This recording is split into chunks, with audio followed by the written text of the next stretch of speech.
2, 1, let's go!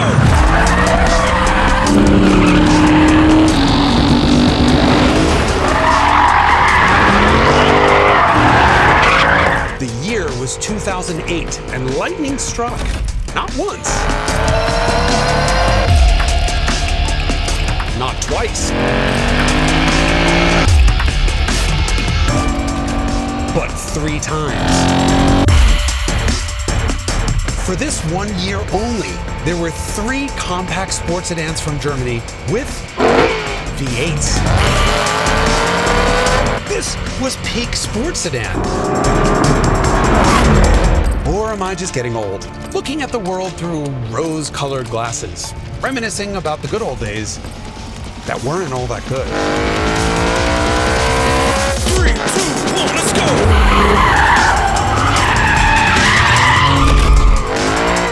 Well, how about we fart around and find out?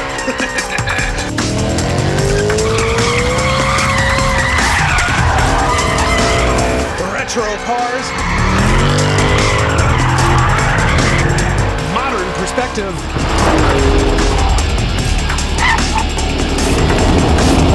this is RetroSpective.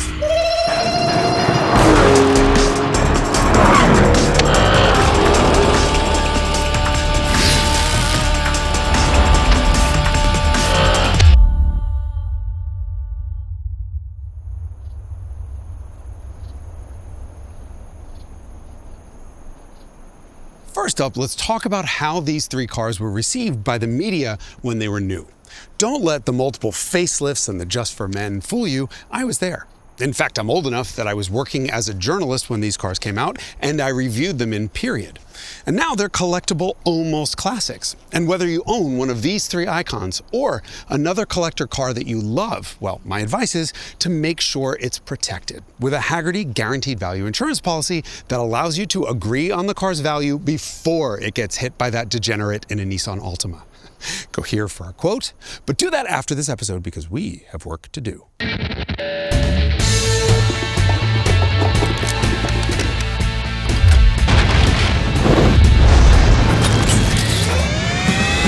The B7-chassis Audi RS4 was the first of the trio to launch for the 2007 model year. It shook the enthusiast press with its $68,000 price, but it was an unthinkable improvement over the already great S4, Audi's previous top-spec compact sports sedan.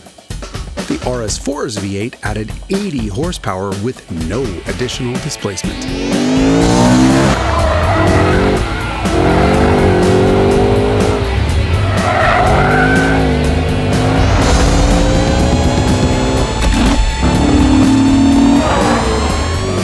It made 420 horsepower, thanks to the highest redline of any cross-plane-crank V8 the world had ever seen. 8,250 RPM. And this engine was a monster. It made torque everywhere, even down low. All of this power came without any drawbacks over the S4. It fixed that car's rough ride and its handling all at once. The latter thanks in part to Audi's first ever rear-biased all-wheel drive system, which sent 60% of the power to the back rather than the usual 50. Oh, the steering had actual feel.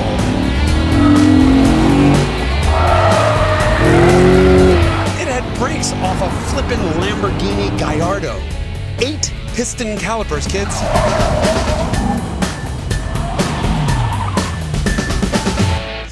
Damn.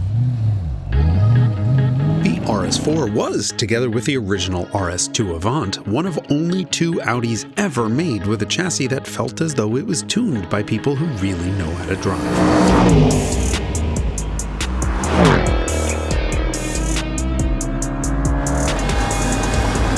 Other than it being surprisingly unstable at Autobahn speeds under braking, I pronounce this car basically perfect. It needed an exhaust. It was too quiet in here, but it was an Audi. Had a nice ride, beautiful interior and light controls. On the other hand, this car's overall level of competence and the engine's perfectly flat torque curve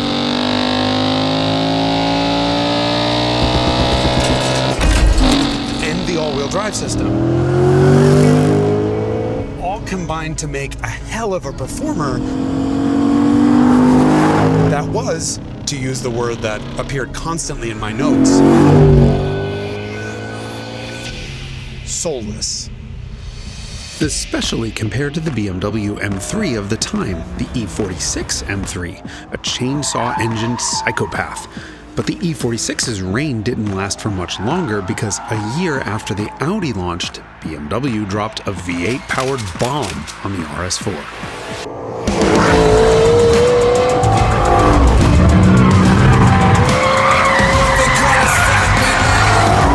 This thing had all of the moves. None of that Audi-style engine cantilevered past the front wheels. None of that understeery all-wheel drive. This was a real driver's car with a right pedal that should be labeled oversteer on demand.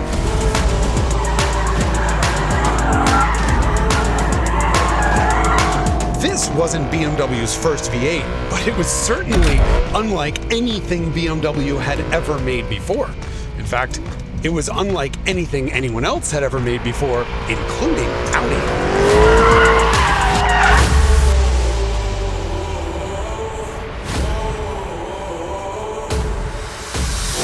It beat the Audi's cross-plane crank rev record by spinning to 8,400 RPM. A figure that has still not been beaten to this day. It breathed through 8 throttles to make exactly as much horsepower as the Audi did, 420 metric horsepower. From less displacement though, 164 cc's less, which means it beat the Audi's specific output. Another cross-plane crank V8 record that's still not been beaten, and probably never will be. And best of all, it had real intake honk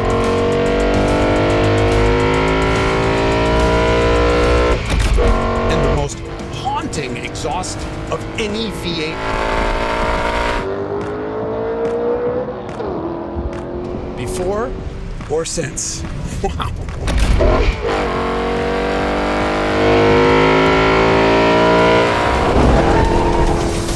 The V8 gave this M3 a very different personality from the previous M3, one that was much closer to the only other V8-powered M car, the E39 M5.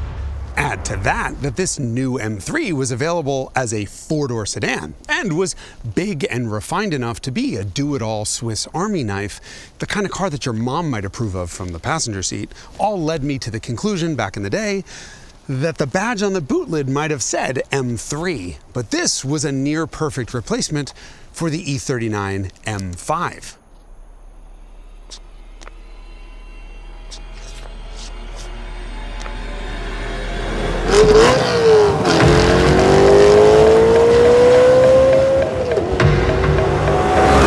That is both a blessing and a curse, because an M5 is a very different animal. And judging by the standards we expect from an M3, this car's steering was numb. Especially the early cars that we drove on the European press launch. And there were other problems with this M3. Bonus points for this car having a manual, of course, but it's not a particularly good one. And coming back and driving this car after all these years, the transmission is actually its biggest flaw. See, the shift throws are too long and they're rubbery. And then the clutch pedal travel is way too long, plus the clutch engages over half of its distance rather than one finite point. And then the electronic throttle has 2 modes, one of which is linear, but on a strange delay, and the other one which is hyperactive. And so it winds up being a chore to drive this car smoothly, if you can manage it at all. So while the engine was literal motorsport perfection, the rest of the M3 wasn't completely without its flaws, and the initial reviews were somewhat lukewarm. Worse yet, like an M5, this car was sober, serious. It was an X-Acto knife. And Mercedes responded with a meat cleaver. The AMG was the solve for serious. If the BMW's personality was an accountant wearing a suit, the C63 was a coked-up bouncer with a mullet and a penchant for beating the snot out of nerds just for sport. 100% drama, 100% of the time. With a ton of engineering changes to back it all up, including front suspension taken from the CLK 63 Black Series, the best driving Mercedes of all time. And these seats are amazing. They are both the most comfortable and the most supportive of anything here. And bonus, they're clearly produced at the Crayola factory because... Come on, this car is nuts! Because it smells like a crayon in the best possible way. The engine is completely the star in this car, and instead of revving to 8,000 RPM, it revs to only 7,200. But this quad-cam 6.2-liter answers the question, Mommy, what does torque mean? Tickle the throttle at any point in the rev range and it just punches you in the face. In a straight line, it is a league faster than the other two cars.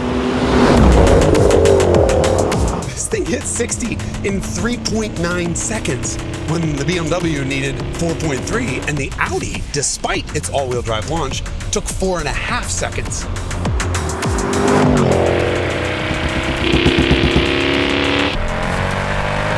The hilarious part is this is the detuned version of 6.2-liter V8. In other cars, it made over 500 horsepower, but for the C-Class, Mercedes was clearly like, well, we think 451 is probably enough.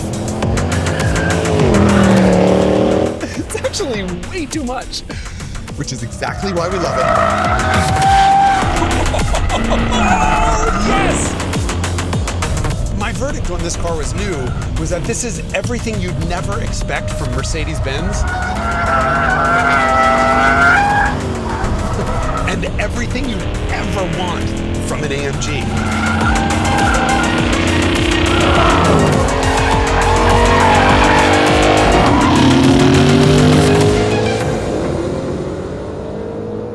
When we got these three cars together for comparison tests back when they were new, the BMW won every single time. We loved it, but it wasn't perfect. But the sum of its parts was good enough that we all fell in love. The Mercedes tended to come in second place, with everyone intoxicated by its power and the noise from that V8. But it did have three problems. Number one, a ride that was unnecessarily harsh. Number two, an explosive rear end, which can be a lot of fun. And number three, its cheap styling. It looked cheap both in its base styling, but also the tacked-on nature of the AMG body kit. And taking up the rear was the Audi, typically. And there was a lot to love about this car, including its chassis tuning, which was brilliant, except for the relentless understeer. The bigger issue is that the car had a distinct lack of drama, and the biggest issue was that it cost 25% more than either of the other two cars. But before we jump in and revisit these cars to see if time has colored our impressions, we need to jump forward to today to talk about what has become of the modern compact sport sedan. Today, Audi doesn't make an RS4. There's an RS5, a huge hatchback with a twin-turbo V6 and nothing else of note. Then there's an RS3, which is a rebodied Volkswagen Golf R with a 5-cylinder, a sport diff, and an automatic. It's about the same size as the RS4, but the similarities end there. BMW does still make an M3, and it's hard to fault the breadth of its offering. Coupe, sedan, convertible, automatic manual, rear-wheel drive, or all-wheel drive. It has enough firepower to dust every car here so comprehensively they wouldn't see it coming, or going. But it's also now bigger than that old E39 M5 was. Mercedes makes a car that wears a C63 AMG badge, but let me just be kind and say it's not a C63, or even an AMG. It is a very powerful hybrid 4-cylinder lesson in how to totally misunderstand everything that makes an AMG an AMG, and worse, everything that makes a sports sedan a sports sedan. Because, my friends, speed isn't everything, or you'd be lusting after some silent electric rocket. No, it is the driving experience that matters far more. And by that measure, the best compact sports sedan you can buy today no longer comes from Germany. It is a Cadillac. How did that happen?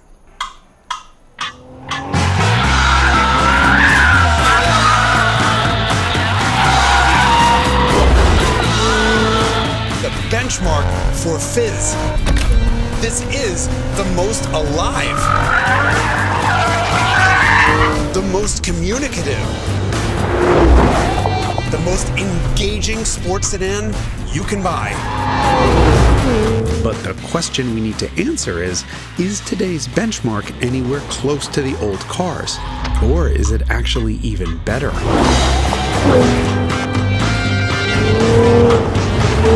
It's almost like Cadillac benchmarked the best driving BMW sports sedans of all time and then figured out how to make that work in a modern world. For example, the shifter. This feels just like a BMW shifter. If BMW had learned anything from the E90 and then fixed it. It's also right here, not halfway across a car that's too big to want a manual. The clutch is perfect. The steering is electrically assisted, so it's not as feelsome as the old cars. But it is quicker, more accurate, and more responsive than the old cars. This Cadillac sticker price is the same as those 3 other cars were all the way back in 2008, and you can definitely see the cost cutting. You can also hear it, because even though these 4 cars are all on the same Michelin tires, this thing is deafeningly loud with road noise.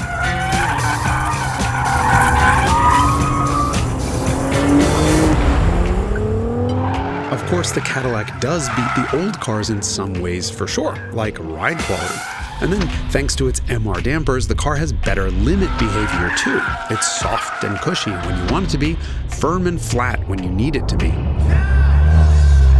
And in terms of power, well, the Mercedes and Cadillac are within 21 horsepower and just 2 pound-feet. Plus, they're the same in length, width, height, wheelbase, curb weight, interior volume, and trunk space to boot.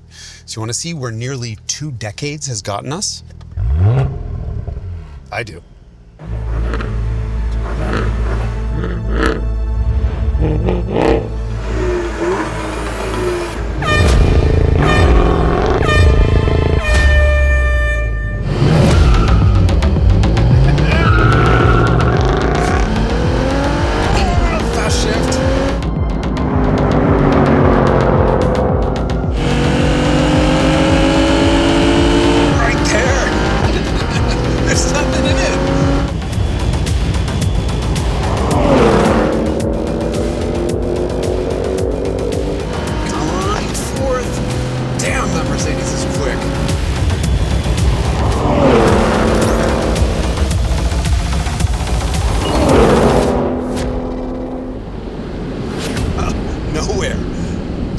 Gotten us nowhere.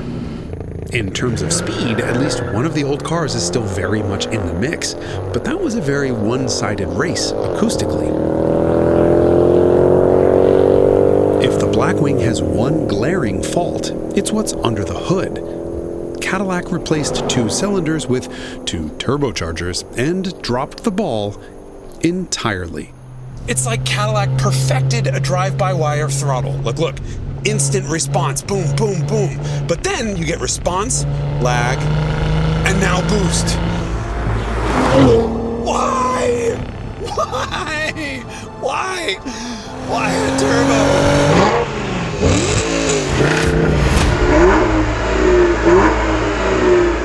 Ew. Listen, that may be one of the more charismatic boosted V6s, but it ain't a V8.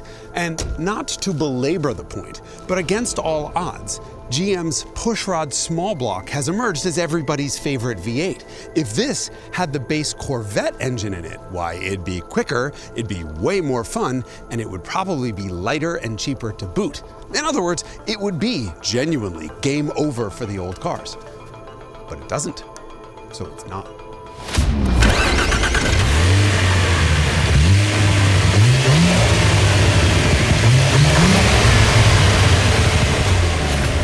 In terms of specialness, the old cars have it, especially since most of what you hear inside the Cadillac comes from the stereo speakers. So it turns out, thanks mostly to their engines, there is definitely a place for these old cars in today's world. And maybe there's a place in your garage for one of them. Our friends at Hagerty Marketplace want you to know that all 3 of these cars are for sale right now. Visit Hagerty Marketplace to check out the auctions. There's a link in the description below. Even measured against today's absolute best sports sedan, these 3 are compelling. One of them in particular, which I'll talk about in a second, but that does beg the question, did the magazines get the rankings right back in the day?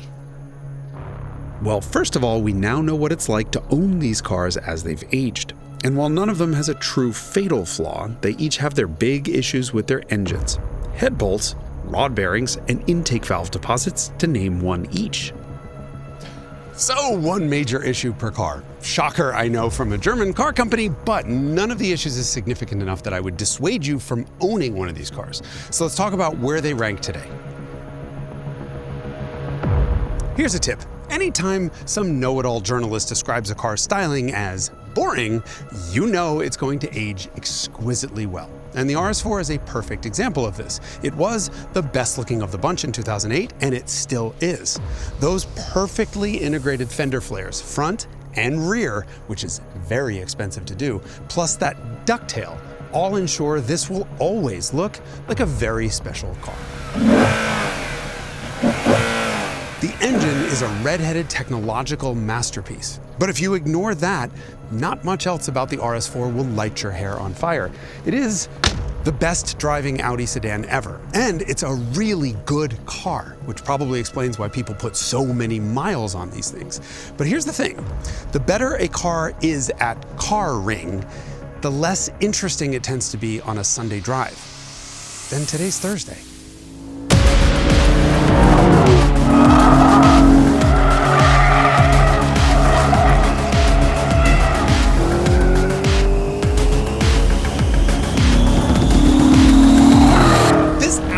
Fundamentally a great car, and as a bonus, when it comes to being a collector, nothing beats scarcity. Audi made 1/6 as many RS4s as BMW made M3s or Mercedes made C63s. It was also the only ever RS4 in the US, replaced by an automatic-only coupe that just wasn't the same thing. So if you're looking for financial advice, the rare one-off is where to put your money, so it's probably the best car to collect. After all, the RS4 was and is a beautiful object to behold, a wonderful sorted car to drive, and it has an engine from the internal combustion gods. But it will never be at home on a racetrack, and won't set your loins all a-quiver, even at 8,000 RPM. So we were right back in the day to place the Audi third among this admittedly peerless group of legends. The Mercedes is still the most charismatic car here, and that's thanks to the most obscene exhaust note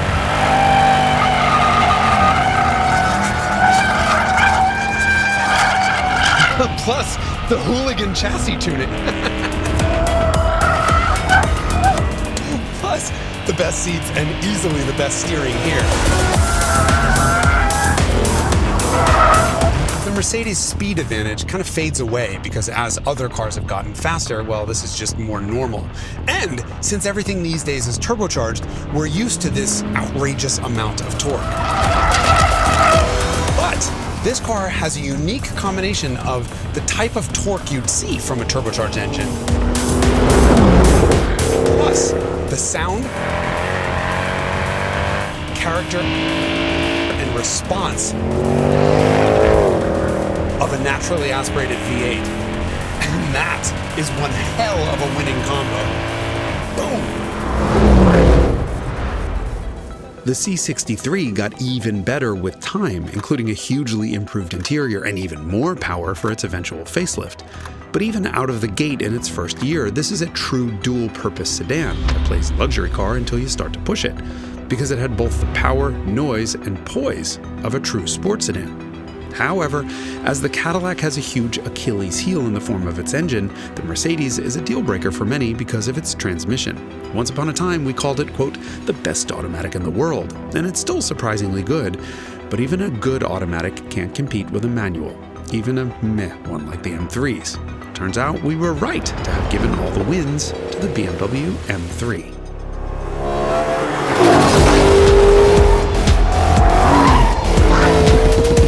As a car, the E90 chassis 3 Series was never particularly beautiful to my eyes, but it was almost without fault. Loads of room, utility, and good enough materials. If you could live with this manual, or a not particularly amazing dual-clutch automatic, there was really not much to irritate you. Like the C63, this M3 also got better with time. Way better. The 2009 facelift brought an iDrive upgrade that is, to this day, BMW's best ever. The steering improved during the production run, with the competition package M3 nearing Porsche levels of feedback and perfection. If we had a late compact E90 M3, it would be a slam dunk par excellence, no contest. But back in 2008, that car didn't yet exist. BMW still makes an M3, and that car is one hell of a performer. But this is a true do-it-all machine. One that's luxurious, livable, and docile. But also happens to have the highest revving V8 of its kind in history. Other than the Cadillac, this is the only car here that feels as at home around a racetrack as it does on a back road. As an all-rounder, this is a tough package to beat.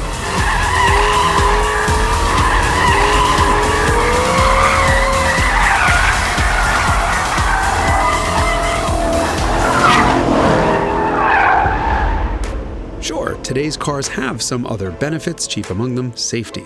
But if I'm honest, most of them just suck.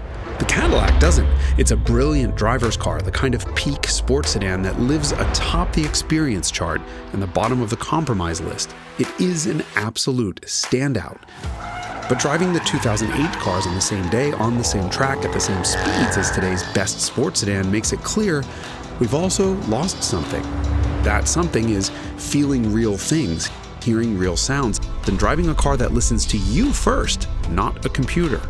But although the Blackwing does a few things better than the BMW, those differences are surprisingly subtle. They are effectively within the noise.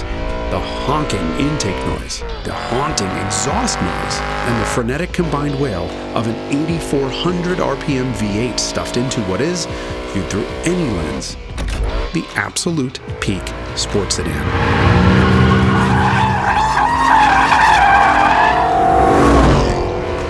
Well, you can add an 18-year newer Cadillac to the long list of cars this E90 M3 has beaten.